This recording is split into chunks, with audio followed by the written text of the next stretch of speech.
Hi everyone, this is my second video for tonight. So this will be a relatively shorter video, so I hope that everyone doesn't get bored by this background. But anyway, yeah, this is the area around my home, so as you can tell, it's just rain, and I'm actually taking a evening walk because I had a pretty big dinner and a meal.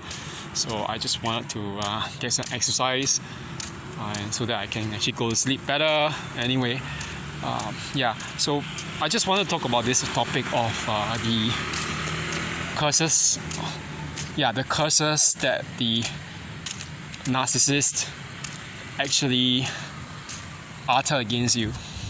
Okay, I know that a lot of times we have this concern that the particular narcissist, regardless of their so-called, religious worldview or lack thereof, there's always this concern that they are using some kind of black magic, or voodoo witchcraft against you.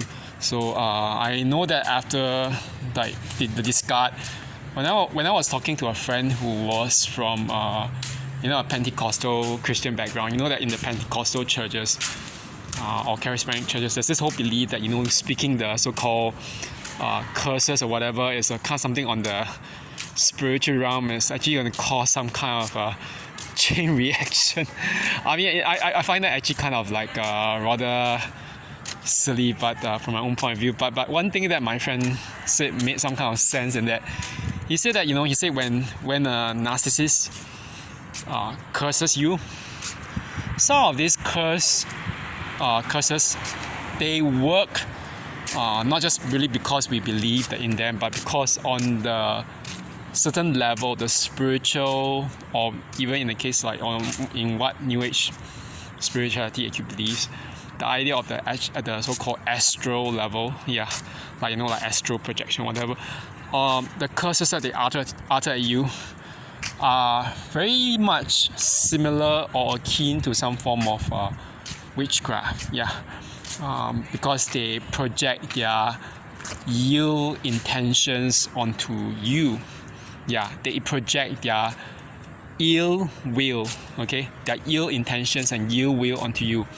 So it's instead of saying that they are doing this at a voodoo doll, you are the living voodoo doll. Their words are like the needles, the pins that are being stuck into your human body or your heart. How much more dangerous is it that instead of doing it at a doll, they're doing it on you, the person, by cursing you. So I personally don't really believe that it's going to work all the time. At least not from my point of view, but from my experience, I think that you might actually, probably for those who have actually been with a narcissist, you might realize that they have very, very vicious curses.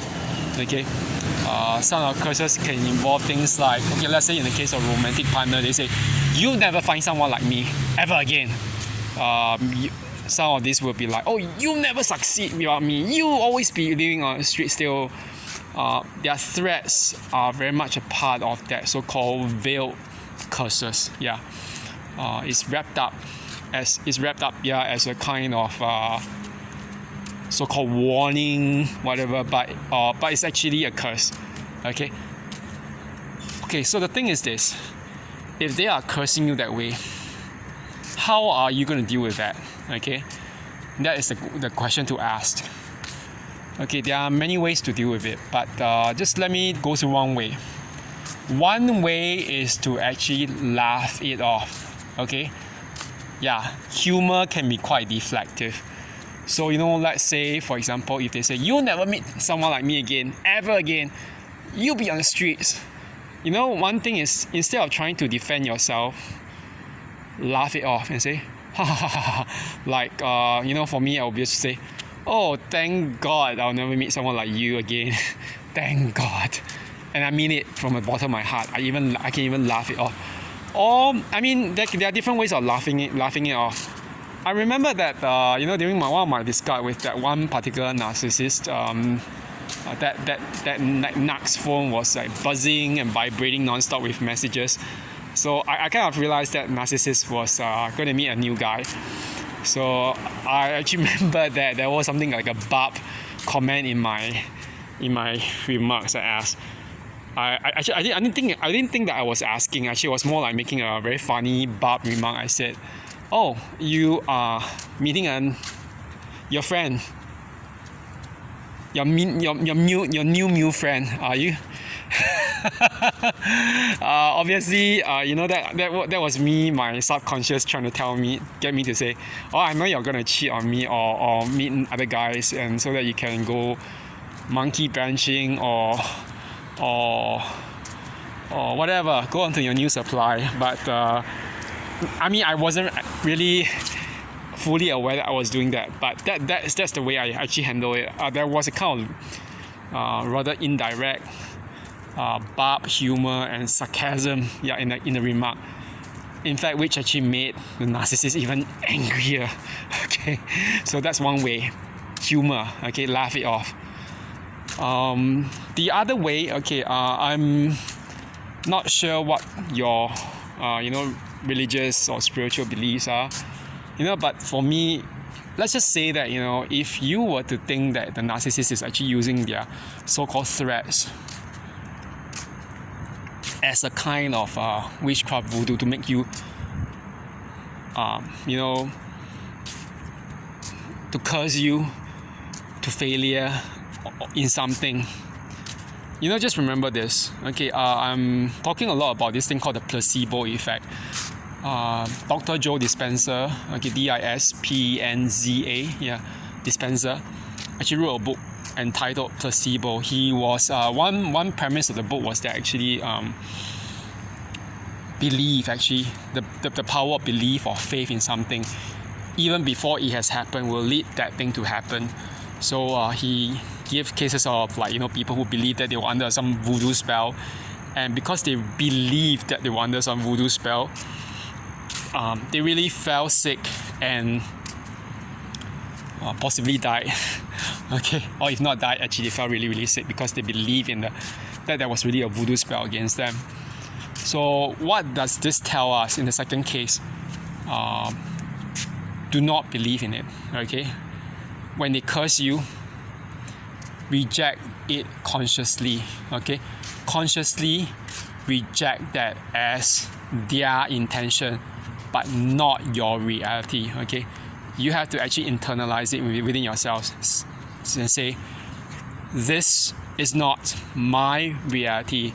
This will not be my reality. So for me, I didn't realize that back then. I was like thinking, my friend was saying, "Oh, are you under some hacks?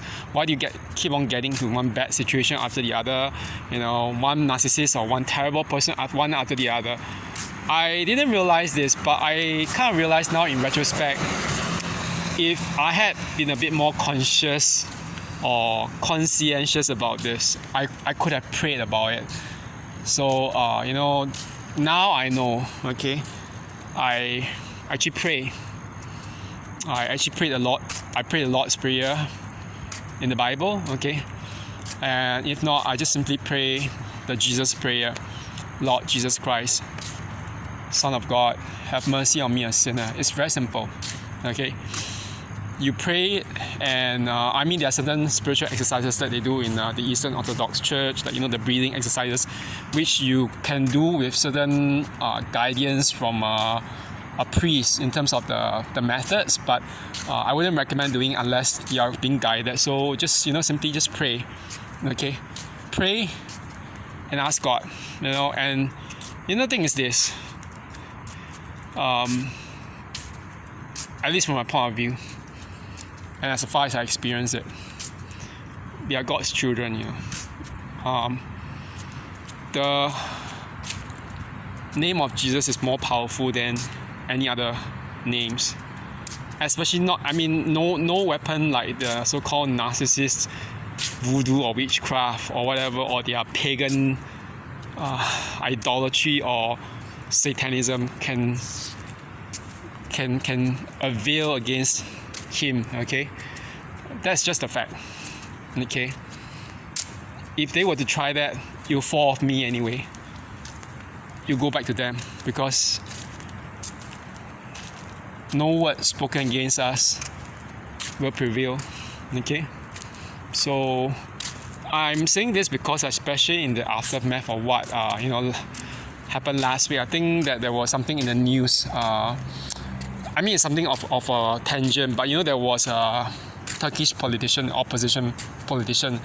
For those who have read the newspapers, he actually gave a speech, and in the speech he actually invoked the wrath of the Muslim god, the god of Islam, Allah.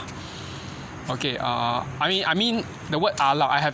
This is another debate whether Allah is the same as the Yahweh in the Christian Bible, Christian Judeo-Christian religion, the tradition.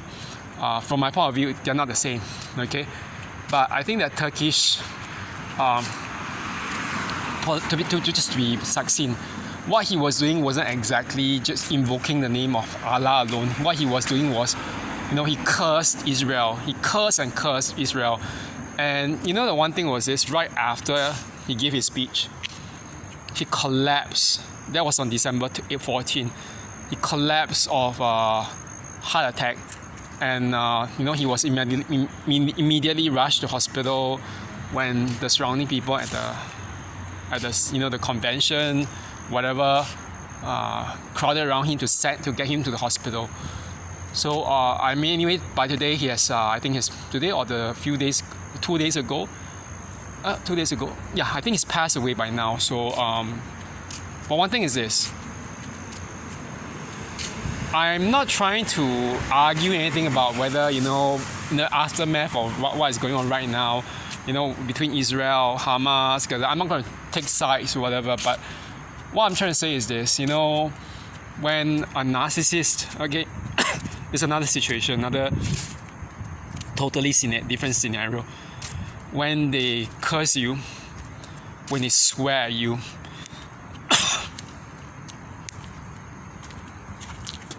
don't ever return the curse at them. Okay, don't curse at them just because they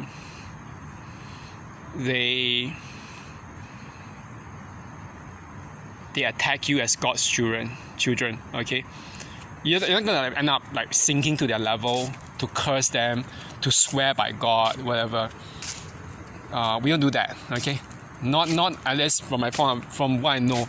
As Christians, you are not supposed to swear, okay? Because that's taking the name of God in vain, okay? And I don't want to do that, okay? Swearing and cursing at someone, okay? Even if they're sworn at that curse at you, is in a way, yeah, it's not just returning evil for evil, but it's actually taking the name of God in vain. So just pray, okay? And when you pray that God will actually, that whatever they have directed to you, their ill will, their evil, their whatever spiritual weapons, it will fall off you, okay? And in some cases, if it doesn't just fall off you, it might not even just fall off you. It might actually reflect and bounce back at them, okay? Because God, okay? Jesus, okay? The Son of God, okay? He's God the Son himself. He's more powerful than all these powers, okay? All these demonic witchcraft powers, okay? So I want to say this because I was talking about the British politician who collapsed because he cursed Israel, and then he's not the only one. I know people say, "Oh, this is just superstition to attribute what," but that thing with Venezuela's prime minister. He actually cursed. There was one point when he actually really cursed Israel. I'm not sure what the reason for doing that was. I remember reading about that. It was like he was cursing Israel, and in his speech, his invective against Israel, he claimed that it was he cursed the nation, the Jews, from his visceras, visceras. Visceras means his bowels.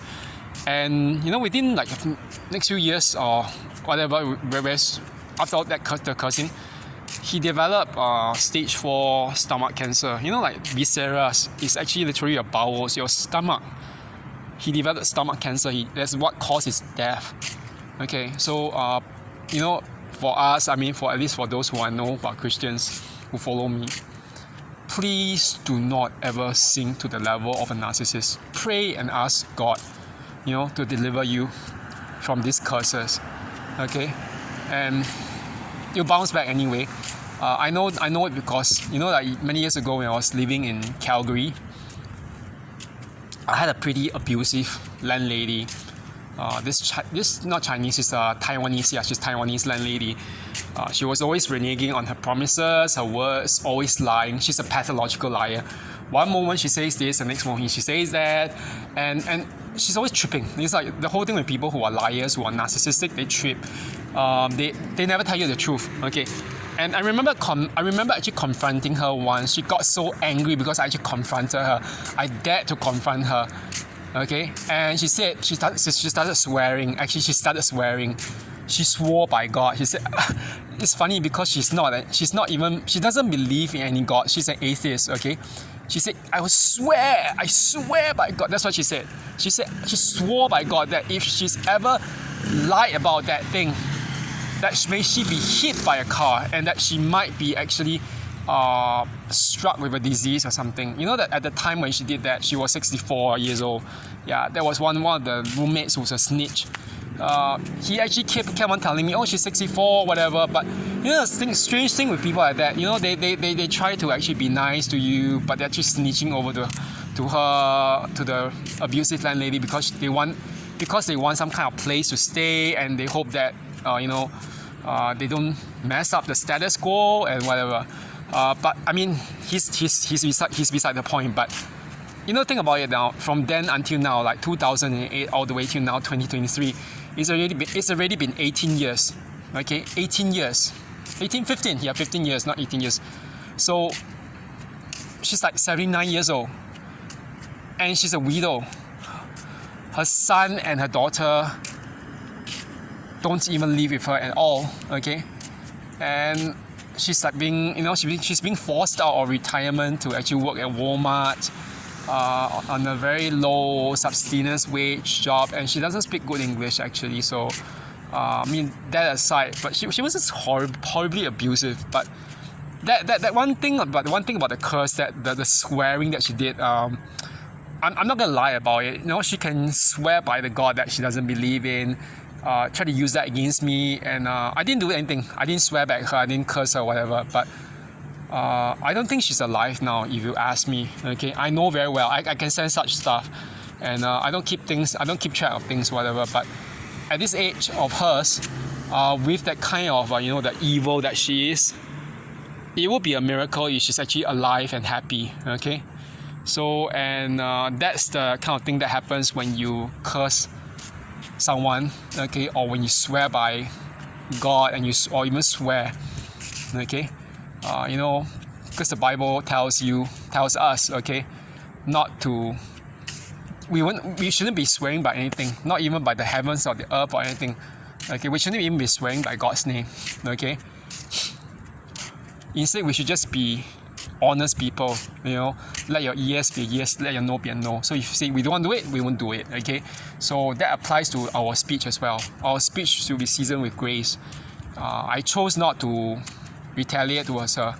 Okay, I think basically her swearing led to her own, for lack of a better word, karma, or if not karma, punishment, or judgment, or justice against her.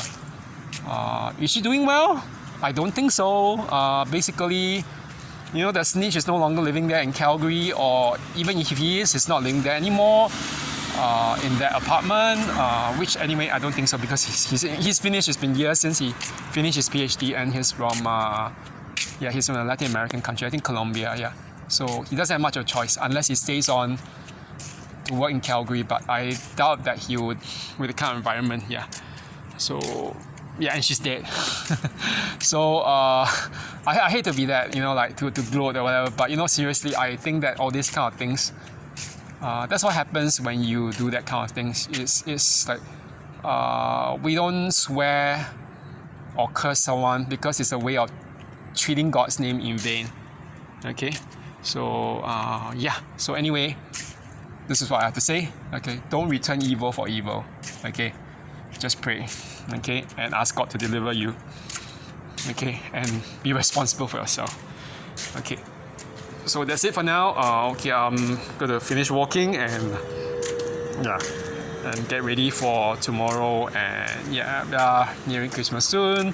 Okay, have a good week ahead. Bye bye, everyone.